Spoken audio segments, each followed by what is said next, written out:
ആദം സന്തതിയുടെ മനുഷ്യരുടെ ഉൾഭാഗത്ത് അവരുടെ ഉള്ളിൽ ഞാൻ നിർമ്മിച്ചു വെച്ചു ഖസ്റൻ, ഒരു മാളിക നിർമ്മിച്ചിട്ടുണ്ട്. അവരുടെ ഉൾഭാഗത്ത്, അവരുടെ മനസ്സിൻ്റെ അല്ലെങ്കിൽ ശരീരത്തിൻ്റെ ഉൾഭാഗത്ത് ഞാൻ ഒരു മാളിക സൃഷ്ടിച്ചു വെച്ചിട്ടുണ്ട്. വഫിൽ ഖസ്രി സുദറൻ, ആ മാളികയിൽ അല്ലാഹു സുബ്ഹാനഹു വ തആല നെഞ്ചിനെ പടച്ചു വെച്ചു. വഫിസ് സുദ്രി ഖൽബൻ, ആ നെഞ്ചിൽ അല്ലാഹു തആല ഖൽബിനെ, ഹൃദയത്തെ അല്ലാഹു തആല പടച്ചു വെച്ചു. വഫിൽ ഖൽബി ഫുആദൻ, ആ ഹൃദയത്തിൽ അല്ലാഹു സുബ്ഹാനഹു വ തആല അവൻ്റെ മനസ്സിനെ സൃഷ്ടിച്ചു വെച്ചു.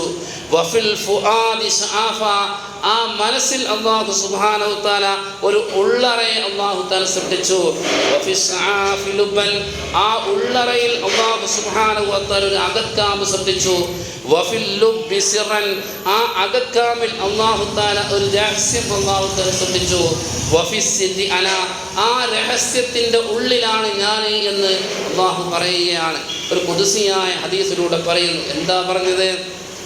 അല്ലാഹു തആല ഒരു മനുഷ്യൻ്റെ ഹൃദയത്തിൽ, ഒരു മനുഷ്യൻ്റെ ഉൾഭാഗത്ത്, അന്തരങ്ങളിൽ അല്ലാഹു തആല ഒരു മാളികയെ സൃഷ്ടിച്ചു. അതിൻ്റെ ഉള്ളിൽ അല്ലാഹു തആല അവൻ്റെ ഹൃദയത്തെ, അവൻ്റെ നെഞ്ചിനെ സൃഷ്ടിച്ചു. അതിൻ്റെ ഉള്ളിൽ അല്ലാഹു തആല അവൻ്റെ ഹൃദയത്തെ സൃഷ്ടിച്ചു. അതിൻ്റെ ഉള്ളിൽ അല്ലാഹു തആല മനസ്സിനെ സൃഷ്ടിച്ചു. അതിൻ്റെ ഉള്ളിൽ അല്ലാഹു തആല ഒരു ഉള്ളറയെ സൃഷ്ടിച്ചു. അതിൻ്റെ ഉള്ളിൽ അല്ലാഹു തആല ഒരു അകക്കാമ്പ് സൃഷ്ടിച്ചു. അതിൻ്റെ ഉള്ളിൽ ഒരു രഹസ്യത്തെ അല്ലാഹു സൃഷ്ടിച്ചു. അതിൻ്റെ ഉള്ളിൽ ഞാനാണ് എന്ന് അല്ലാഹു തആല പറയുന്നു. അപ്പോൾ അല്ലാഹു സുബ്ഹാനഹു വ തആല ഓരോ മനുഷ്യൻ്റെയും ആ രഹസ്യമാകുന്ന, ആ സിറാകുന്ന ഉള്ളറയിൽ അല്ലാഹു തആല ഉണ്ട്. എന്നാൽ അള്ളാഹുവിൻ്റെ മഅരിഫത്ത്, ആ ഉള്ളറ കൊണ്ട് അള്ളാഹുവിൻ്റെ മഅരിഫത്തിനെ കുറിച്ചും അള്ളാഹുവിൻ്റെ വഹദാനിയത്തിൻ്റെ കാര്യത്തിലുള്ള സത്യസാക്ഷ്യവും ആ ഉള്ളറയിലാണ് വേണ്ടത്, ആ ഉള്ളറയിലാണ് നാം ചെയ്യേണ്ടത്. അങ്ങനെ ആകുമ്പോഴാണ് അല്ലാഹു തആലയെ നമുക്ക് മനസ്സിലാക്കാൻ സാധിക്കുക. അല്ലാഹു തആല നമുക്ക് തൗഫീഖ് പ്രദാനം ചെയ്യട്ടെ.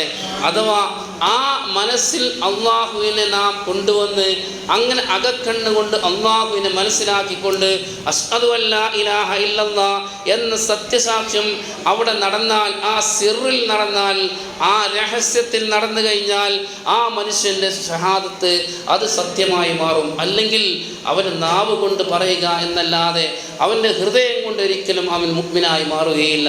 നാം ഓരോരുത്തരും ചിന്തിക്കണം, നമ്മുടെ കണ്ണിലല്ല ആ രഹസ്യമുള്ളത്.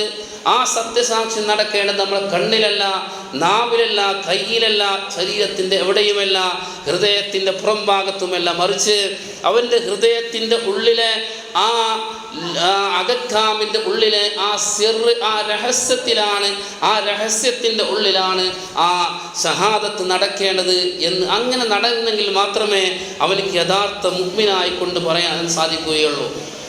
അപ്പോൾ നാം അള്ളാഹുവിനെ കുറിച്ച് അറിയണമെങ്കിൽ എത്ര ലോകങ്ങൾ മുന്നിടണം, എത്ര ആയിന്ന് അകത്തേക്ക് നാം ചെല്ലണം. അവൻ്റെ